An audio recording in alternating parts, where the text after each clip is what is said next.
Hi friends, ఈరోజు నేను చాలా easy tasty and healthy recipe చూపించబోతున్నాను. అదేంటంటే శనగపిండి దోశ. అవునండి, బేసన్ కా చీలా అని కూడా అంటారు.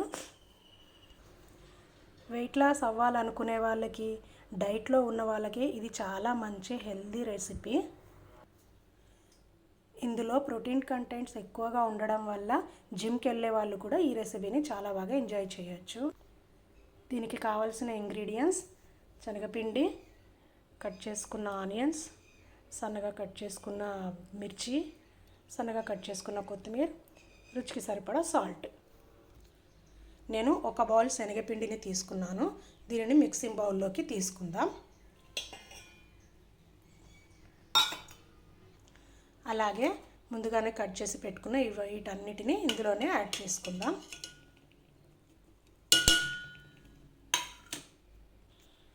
రుచికి సరిపడా సాల్ట్ని కూడా యాడ్ చేసుకుందాం. కొంచెం జీలకర్రని కూడా ఇలా క్రష్ చేసి వేసుకుందాం. ఇప్పుడు కొంచెం కొంచెం వాటర్ యాడ్ చేస్తూ దోశ బ్యాటర్ లాగా కలుపుకోవాలి. ఉండలు లేకుండా ఇలా స్మాష్ చేస్తూ కలుపుకోవాలి. మరీ థిక్గా కాకుండా మరీ లూజ్గా కాకుండా ఇలా కలుపుకోవాలి. దీనికి ఈటింగ్ సోడా అవసరం లేదు, మరి దీనికి రెస్ట్ ఇచ్చుకోవాల్సిన అవసరం కూడా లేదు. డైరెక్ట్గా వేసుకోవచ్చు. ఇప్పుడు స్టవ్ ఆన్ చేసుకొని పెనం పెట్టుకుందాం. ప్యాన్ హీట్ అయిన తర్వాత కొంచెం ఆయిల్ వేసుకోవాలి.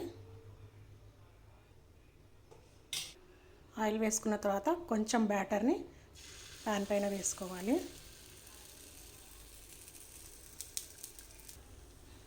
ఇలా స్ప్రెడ్ చేసుకోవాలి. ఇలా స్ప్రెడ్ చేసుకున్న తర్వాత 2 సైడ్స్ కాల్చుకోవాలి.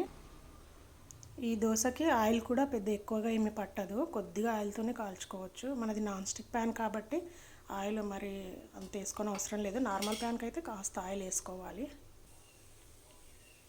రెండో సైడ్కి టర్న్ చేసుకోవాలి. ఇలా దూరగా కాల్చుకోవాలి, చాలా బాగుంటుంది. ఇప్పుడు తీసేసుకుందాం. అంతే, స్టవ్ ఆఫ్ చేసుకుందాం. ఎంతో ఈజీగా చేసుకోవచ్చు, చాలా టేస్టీ కూడా అండ్ హెల్దీ కూడా. దీన్ని నేనైతే ఇలా పెరుగుతో తింటాను. మీకు ఏ చట్నీతో తినాలనిపిస్తే ఆ చట్నీతో తినండి. నేనైతే పెరుగుతో ఎంజాయ్ చేస్తాను. ఎంతో టేస్టీగా సింపుల్గా చేసుకొని మీరు కూడా ఎంజాయ్ చేయండి. నా ఈ రెసిపీ కనుక మీకు నచ్చినట్టయితే లైక్ చేయండి, షేర్ చేయండి, నా ఛానల్ని సబ్స్క్రైబ్ చేయండి. Thanks for watching.